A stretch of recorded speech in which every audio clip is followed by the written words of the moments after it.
Okay, so this is a case involving Mr. Gonzalez, an 84-year-old man who has a hoarding disorder. He was brought to the hospital by the fire department, but they had difficulty getting into his apartment because of the clutter in front of the main door. So APS was referred to him, and he is being seen by me for 8 sessions on hoarding disorder. Hello, Mr. Gonzalez. Hey. Glad to see you here. I'm your therapist for today. Okay. And I understand that APS referred you because of you hoarding in your home. Okay, I don't really know what that word means. Hoarding just means that there's a lot of stuff that you collect over time, and you have very much difficulty getting rid of it. So what I have here is the scale, a hoarding rating scale that you took at the beginning of the session. And for average people with hoarding, 24 is the average number. People without hoarding, the average number is 3 to 5. Do you know what your score was? No, I didn't count it. You didn't? Well, you scored a score of 31, which is pretty high on the hoarding scale. What do you think about that? Is that something that is going to kill me, or? Well, it's a safety concern. That's why APS got involved, because we are worried the fire department was not able to get to you in the proper amount of time because there was a lot of clutter in front of the front door. I don't think there was a lot of stuff. You don't think so? No. I have a picture here of a clutter image rating for a living room. What would you say your image matches your living room?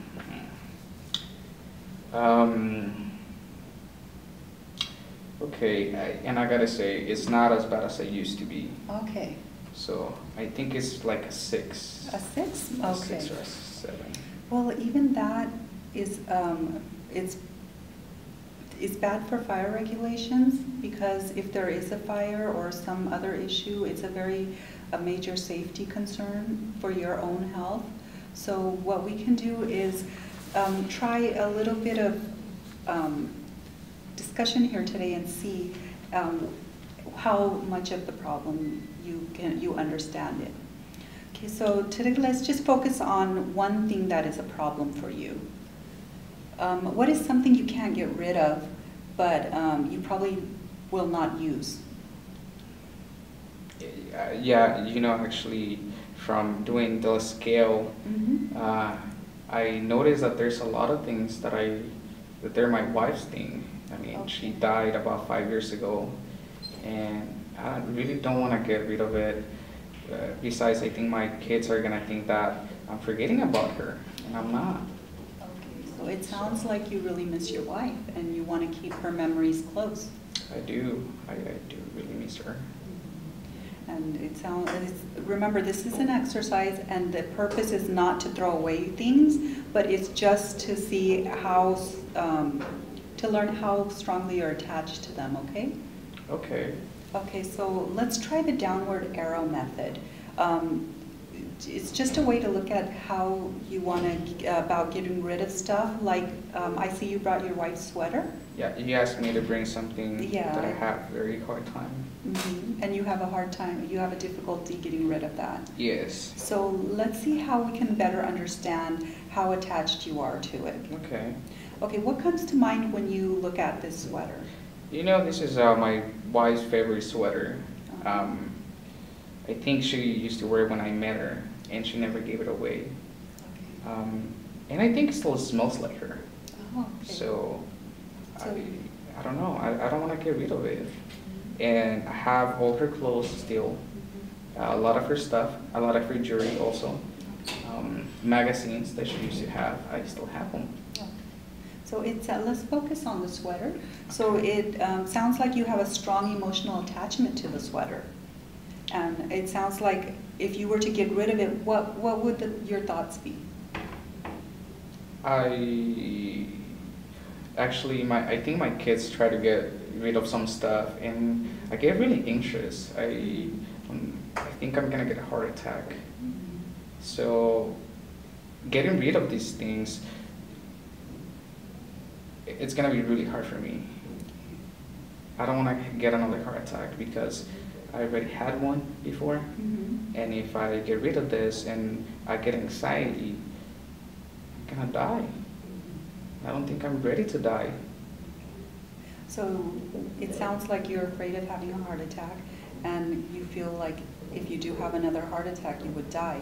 Can you tell me more about how that feels? What do you mean, like physically? Yeah, how do you feel when you feel like you have to get rid of something, but if you do get rid of it, you will probably die? It's a very hard thing to explain. I find myself trying to catch my breath. Mm-hmm. I sweat a lot. My heart goes really fast. Mm-hmm. And then I start having these thoughts that tell me that the best way is just keep it close to yourself, Mm-hmm. the things that I don't want to get rid of. Okay. And yeah, so there's a lot of feelings of I don't want to get rid of it. Okay, so it sounds a little bit like you feel like you would feel lonely and depressed if you got rid of it? Yeah, I think so.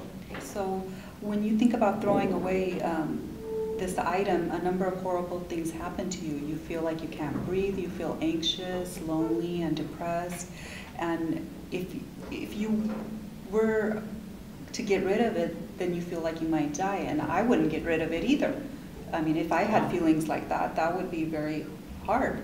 So how certain are you that bad things will happen if you don't get rid of the sweater? Is it like 50%, 100%? I think it'll be 90%. 90%? Sure. Okay. So how badly would you feel on a scale of 1 to 10, with 1 being not bad at all and 10 being bad? I think I'll feel a 9 or an 8. Okay. So, and if you get rid of the sweater, how long do you think you will feel bad? I don't know. I think I'll feel bad for a very long time. For a long time. Okay, so if I'm understanding you correctly, you're saying you would feel about you're 90% sure that bad things will happen to you if you get rid of the sweater, and then you feel like you'll lose your wife's memories, and you'll feel lonely and depressed, and that feeling bad is bad as you can feel it will last a long, long time for you. Does that kind of sum it up? Yes. Yeah, I think you got it right. So it's clear to me that this sweater has more meaning than just the physical item itself. If we talk about it, do you think that will change the meaning for you? I'm open to that, to talking about it. Okay, well let me ask you this. What does your family feel about you hoarding? I think they want me to get rid of my stuff. They do, and you have, you were mentioning your children don't come over as much anymore because of all the clutter in the home. That's just an excuse. I really think that they don't want to see me. But that's what they say. Okay, so that that's what the excuse they use. Yes. Okay, and if getting rid of this hoarding problem, this item, would it help maybe your family come and speak to you more often, see you more often? They already told me if I get rid of some stuff, they'll come over. But like I said, it's an excuse. So I really got to see once I get rid of my stuff and see if they come back. Yeah, let's try that. If your family didn't mind you getting rid of the item, how would you still feel bad about getting rid of it? I think so. You still would. Because it's my wife's stuff. Mm-hmm. I spent 50, 60 years with her. Mm-hmm. It's really hard for me to get rid of things like that. Mm-hmm. So if you think about it now, you're still about 90% sure that bad things would happen if you got rid of her sweater. Yeah. Okay. So once you've thought about the sweater in a different way, you'll have different attachments, and it should change a little bit. Is that right? Yeah, I agree with that. So would you be willing to do a little bit of a more difficult experiment with the sweater? Okay. Okay, so you're certain you'll be distressed if you throw away the sweater. Definitely. And but you might be mistaken about that. So how about what if we test your prediction that you're going to have bad things happen to you if you give away the sweater. So what we'll do is, this is a behavioral experiment. I have this bag here, and you can put the sweater in the bag, and I will donate it to the Salvation Army. You're gonna do what? If you put the sweater in the bag, I'll donate it to the Salvation Army, and then we'll see how you feel about it. Okay. So, it looks like that was pretty hard for you. How bad does it feel that the sweater is in the bag? Boy, just having the thought that I'm not gonna see it again, it makes me a little bit sad. It makes you sad? Okay. So, well, let me try this. How about if I take the bag and the sweater into a different room, and then let's see how that feels, okay? Okay. Okay, so let me just put this away. It's been about 15 minutes since we put this bag in the other room. Let's see, how do you feel now? I feel a little bit nervous. You feel a little bit nervous? So before you were 90% sure that bad things would happen. You thought that you'd lose memories and you'd feel lonely and depressed. And how does all those predictions seem to you now? I don't think that all my predictions were true. Okay. I was hoping to be more sad, more depressed. Definitely, I think I still hold those memories of my wife, even though the sweater is not here. So how would you rate yourself now? Before you said you were 90%. I think I'm a 40 or 50. Okay, okay. The other thing that you predicted was that you would feel pretty bad. Before you were saying you were 9 out of 10 at the feeling of bad. What would you say you are now? I think I feel also like a 4. A 4, okay. Did anything surprise you about the experiment? Yeah, I never thought that I could actually go through it.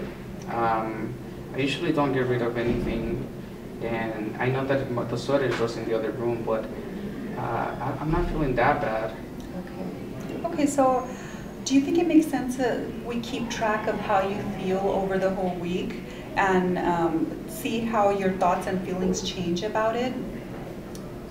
Okay, I can do that. Okay, let's do that. We'll talk next week and come back and see how you feel about the sweater. Is that okay? Okay.